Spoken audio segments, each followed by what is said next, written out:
Welcome to the DDMC 2017 NAB vodcast for Day 1 from Las Vegas, Nevada. As with each year, I started out at the Futures Park in the North Hall. It was much smaller than previous years, however there were some interesting developments around 8K video resolution. There are still timelines to broadcast the 2020 Olympics in 8K, and their 8K Living Room of the Future offered a bit of a surprise when I looked at the edge of the 8K video wall. This was composed of what they called sheet-type OLED panels. While the Futures Park shrunk, the adjacent virtual and augmented reality pavilion doubled in size from last year. NAB was even calling their meeting place 360 degrees, although it had an alternate meaning for the entire production process.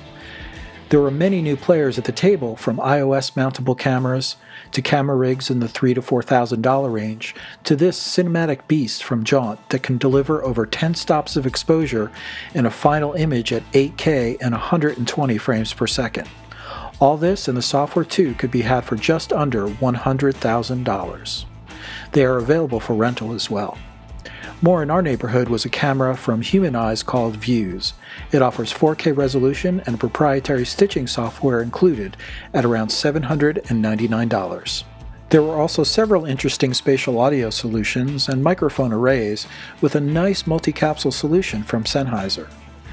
Gaudia was showing a plugin from Pro Tools, Logic and VST support is coming, that allowed you to visually track elements in your VR scene, and then the system automatically moves the audio within the 3D audio space.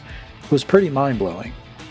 Igloo 360 is getting immersive video out of your glasses and into real space.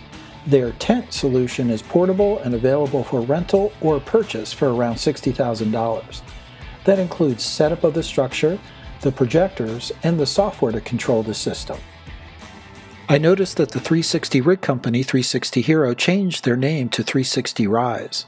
They still have some great VR rigs for GoPros, but the name change was to show camera support for other platforms.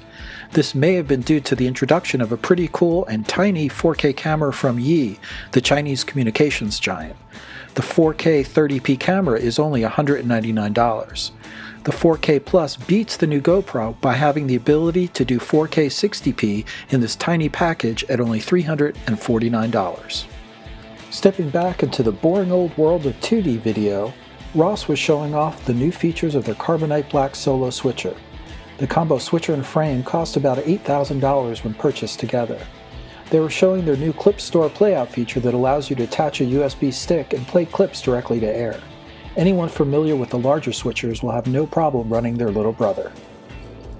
Epson unveiled their new 25,000 lumen projector that supports 4K today and may be in the future released as a full 4K unit.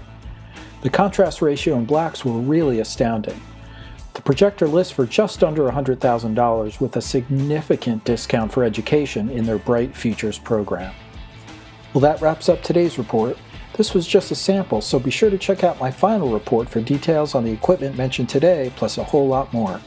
Tune in tomorrow for Day 2 highlights from NAB 2017 in Las Vegas.